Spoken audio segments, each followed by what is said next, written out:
Hello, welcome to the round of 16, everybody. From 48 teams to just 16 now. 1/3 remains. I'm Adrian. Welcome to Rabona TV. And today, I'm going to tell you exactly what's going to happen in the round of 16 because I have famously never got a prediction wrong in my entire life, okay? Roll the intro.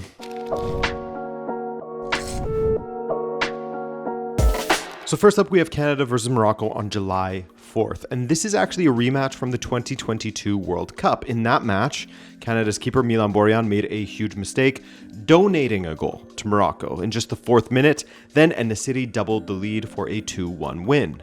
Since then, I think it's safe to say that both teams have improved, namely Morocco, actually. Well, Canada has mostly improved when they are fully fit, which apparently they are now. And there are some glaring weaknesses that Shirley Wabi has noted in Canada's play. As Canada showed in a few matches during this tournament, their defensive setup isn't airtight. Both central midfielders tend to roam forward, leaving a gap behind them that opponents can exploit, which drags typically a center back out of position, leaving huge gaps between the center backs and their fullbacks. We saw Switzerland exploit that to a great degree, actually, bypassing Canada's midfield completely with some long balls forward. And with the attackers that Morocco have, that will be a big problem. I'm interested to see how Canada will handle the right side of Morocco's attack, with Hakimi flying down the wing and Brahim Diaz also tending to sort of favor that side. He floats in there, floats to the middle. It's going to be a big handful for Richie Larea and Derek Cornelius on that side of defense, and any space vacated is a big problem with Ismail Saibari around. He's sort of the hot player from this World Cup. One of them, at least. Where Canada will bring something that Morocco hasn't felt, at least in this tournament, is a strong press and the highest intensity of any team they've played. Well, I guess it's similar in a sense to how Haiti played, kind of, and you saw that they had some success, right? They scared Morocco before they crumbled. And I think Canada has more talented attackers, especially with the possibility of Alphonso Davies starting from the beginning of this match. He's training normally. He's now with his teammates and looking stronger.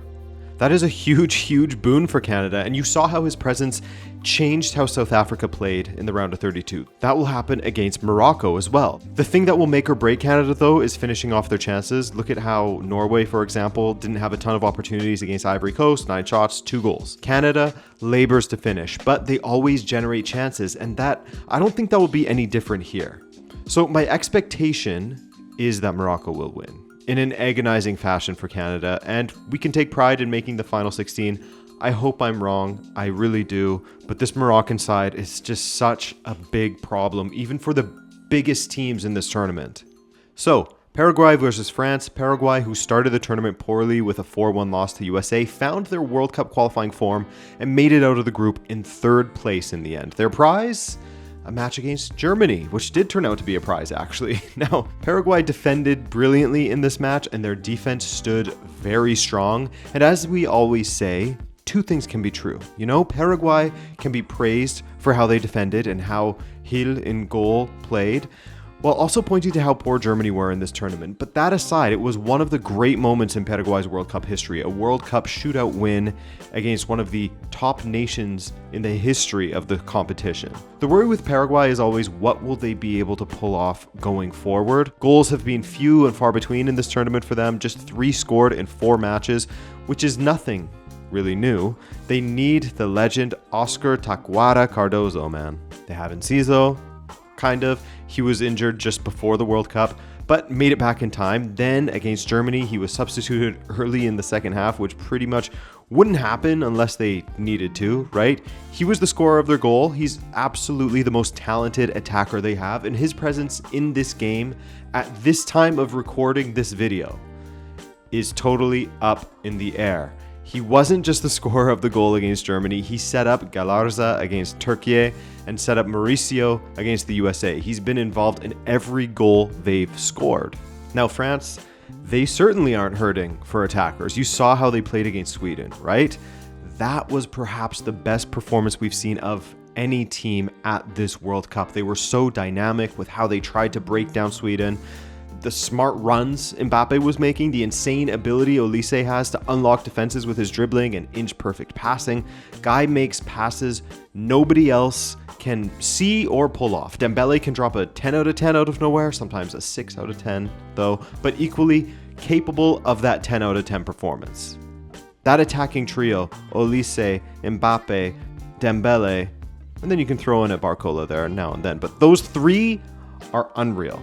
The scariest thing though is just how hungry and fresh Mbappé and Olise look. Absolutely no sign of those injuries that Mbappé was complaining about at the end of his season. As we've spoken about, there is a weakness potentially at the fullback position for France, but I don't think it will be a huge factor in this game against a Paraguay team that won't spend much time attacking anyway. So the fullbacks will mostly be worrying about their own attack. France to win this one, I expect them to be frustrated for a bit, but Mbappé is unbelievable right now and will get another brace, I think. Big match. And to really show how far Norway has come in a short period of time, 4 years ago, this would not have been as interesting of a match. But now there is absolutely a possibility that Norway beat this Brazilian side. It can happen. But in saying that, this Brazilian side can also cause major issues for Norway. If you look at what Ivory Coast was able to do to them, they controlled much of the match, certainly in the second half. You got to at least hand them that. They just lacked that last bit of quality in the final third. Brazil certainly have that last bit of quality in the final third. Now, Brazil were left frustrated in the final third by Japan for long stretches of time, and their approach simply wasn't working in the first half. But in the second, in getting Vini Jr. in isolated situations, one-on-one with defenders, with room to run, that was what started to make the difference for them, dragging defenders with him, opening space for others such as Bruno Guimaraes in the midfield, which is a big problem. He is a big problem in this tournament as he has 4 assists already and has looked like one of Brazil's best players. Speaking of the midfield though, Norway, and I'm looking at Odegaard and Berg mostly, will be licking their chops when thinking of running around Casemiro. He got exposed for pace when he was left isolated with Sano running at him last game, and in a similar way, Nusa can cause issues up against Danilo. And the Haaland of it all, now in the past I've said that Haaland thrives at the international level because there's a certain chaos to defending. It's not as airtight usually at the international level in comparison to the club level. Give an elite striker, an elite finisher, those kinds of chances and he will hurt teams. So in this game, I'm looking at how if Brazil will be able to break down Norway, who I think will defend their box better than Japan did, certainly, and how Brazil will be able to handle Norway's counterattacks. And I think that they will handle them well. Another poor first half from Brazil, as per usual, it feels like in this tournament against difficult teams. And I predict a first half Haaland goal. But adjustments at halftime from Ancelotti will see Brazil get a narrow win thanks to Vini Jr. So England had a big scare against DR Congo, but ultimately Kane's quality got them through, while Mexico had a pretty wholly impressive win over Ecuador, of whom I can't get a read on their level. Beat Germany, lost to Ivory Coast, tied Curaçao, all over the place. But all the same, Mexico shut them out, not too much danger that they dealt with, as routine win as you can get, just as all of them have been in this tournament, really. This will be the toughest match that England have played so far. Yes, Mexico as a collective has performed at as high of a rate as Croatia in this tournament. For what they lack in personnel or individual quality, Aguirre has improved their organization in general, but especially in defense. 4 matches, 4 clean sheets, 4 wins. Their defense is strong, their midfield is strong, and their attack of Quinones and Jimenez is becoming pretty great. Speaking of great attacks, England's is great. It labored against DR Congo at first, but when you have Harry Kane with 5 goals now after his brace against DR Congo, anything is possible. He truly takes the game by the scruff of the neck and through sheer force of will can score goals for England. His recent brace was all that you can ask for from a striker. Powerful header, wicked shot, and one of the guys who helped set it up, Anthony Gordon, came off of the bench, so they have a deep bench when it comes to the attack. I do worry about England's back line a little bit though, especially when you have Raul Jimenez who will come in, wrestle with the center backs, pull them out of position with his movement, leaving space for Quinones who is rapid and lethal at striking the ball. 5 goals between them, as many as Kane has himself, but they are very dangerous. The biggest X factor in this game, the stadium. And English supporters would do well to not laugh that off and underestimate just how difficult it is to play at the Azteca. Mexico are undefeated in 10 World Cup matches at the Azteca. From almost 150 matches played there, they have lost just 8 times ever. It's steep and intimidating, 80,000 supporters, and the majority of them are against you. This is Mexico's fortress, and if Mexico score early, it will be hard to stay mentally sharp for England. And I think that may happen. I don't think that Mexico will lose this match. They have what it takes to defend for their lives, similar in a sense to what DR Congo tried to do against England, but are more effective at it while also offering more quality going forward. So I can see an upset. I think Mexico can win this. Continuing on, an Iberian derby will be one of the round of 16 matches, and I can't wait. Spain versus Portugal are often really evenly matched games. The Nations League final ended in a draw. Portugal took it on penalties. 3 matches that preceded that, they drew, including the 3-3 at the 2018 World Cup. Spain also beat Portugal 1-0 in the 22-23 Nations League. They drew the other match in the Nations League. So really, really competitive matches. Spain got past Austria in the round of 32, and it was with relative ease when you compare it to Portugal's match, at least. But Spain in the group stage, maybe my expectations were too high, but they didn't move me much. The matches against Cabo Verde and Uruguay, despite winning the latter, didn't move me much. However, they have still quietly improved bit by bit, with the X factor so far in this tournament being Mikel Oyarzabal. He's such an interesting character, isn't he? Clearly a very good striker, but also perfectly happy where he's at playing with Real Sociedad. His goals give Spain a threat through the middle, which at Euro 2024 wasn't as prominent. Spain hasn't made it past the round of 16 since they won the World Cup in 2010, grouped in 2014, lost to Russia in 2018, to Morocco 2022, and then this tournament makes this not really comparable because there was an additional round in this tournament, so they won their 4th game. Their defense is playing fantastically well. They didn't concede a single shot on target against Austria, and Unai Simon hasn't conceded a single goal, only having to make 4 saves in this tournament. A bit of great defense, and maybe a bit of poor opposition as well. Portugal, on the other hand, have conceded 2 goals, one against Croatia, only one that was allowed at least, and one against DR Congo. That match against DR Congo is a bit more interesting now, as they also gave England a ton of problems. However, England also created far more chances and actually troubled the keeper, so that's worth considering as well, as Portugal had just 1 shot on target from 7 attempts. As I've said a million times, when a team plays deep, Portugal has a lot of problems. We saw that in the first half against Croatia as well. I was at that game. It was just as frustrating watching Martinez's backwards and sideways ball live. But once Croatia opened up in the second half, Portugal started to play a bit better. And that is another key consideration here for this match. Spain will not bunker. They will be dangerous in transition through Lamine Yamal, but they won't bunker. And that suits Portugal nicely. Nuno Mendes will likely not invert as he was doing against Croatia. He'll need to stay wide to stay on Lamine Yamal. Those two had a great battle in the Nations League final, and both of them have since improved as players, so it will be another great battle. The backline in general, though, for Portugal, they haven't impressed me, and that's a major, major worry. Spain are the favorites, but all things considered, I feel that this Portuguese team has a lot of momentum and togetherness, and I think that they can overcome Spain. Not to mention great ability. It's not just the power of friendship. Next up, Belgium and the USA. Belgium staged an incredible comeback against Senegal, taking full advantage of the Lions of Teranga's total collapse. They were down 2-0 to Senegal with about 7 minutes until the 90 was up, and they scored 2 goals in 3 minutes to draw level, then won it with a late penalty. Unfortunate one for Senegal to get their chance at the shootout snatched away like that right at the death. Similar to Croatia, actually, extra time snatched away from them. The USA, however, looked as comfortable as can be against Bosnia and Herzegovina, even when they went down a man after the hotly debated Balogun red card.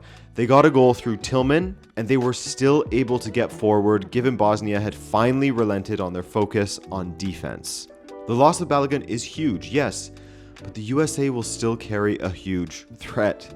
Not necessarily down to one player in particular, maybe Pepe will be the striker, but the collective. I really don't trust this Belgian back line. They've shown throughout the tournament that they will give up opportunities to the opposition, as we saw earlier and often with Senegal. The USA's, on the other hand, had struggled for a while prior to the tournament, but has seemingly found themselves. I have questioned Tim Ream starting in the year of 2026, but so far, not much fault in that back line. This will be a big step up in opposition quality for the USA. Paraguay, Australia, and Turkey weren't exactly at the peak of their powers, but of course, you can only beat what's in front of you, and they did so. Well, except for Turkey. Belgium, on the other hand, Senegal is a tough team. Egypt has proved how good this iteration of them is. Iran are always difficult. New Zealand, not so much, of course. So for this game, I actually think it will be quite even. It's close to a coin flip for me, as both attacks will find some joy. I think they will score goals. In fact, Belgium scored 5 against the USA in a friendly this past year, but it is safe to say that the USA is completely different now. I see the USA just narrowly winning this one, even without Balogun.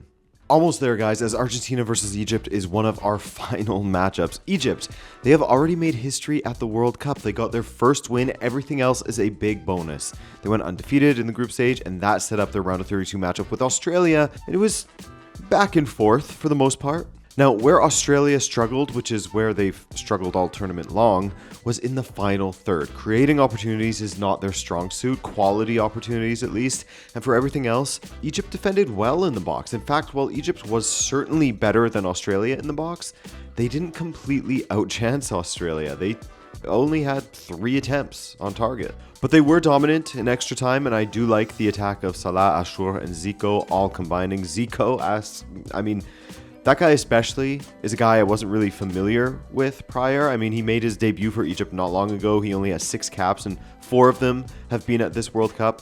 He's a late bloomer, for sure. Salah is the class of the attack. He's on a goal and 2 assists, but beyond Salah, Ashur is the danger man in the attack. He scored that lovely goal against Belgium, then the header versus Australia in the last round. Now, Argentina.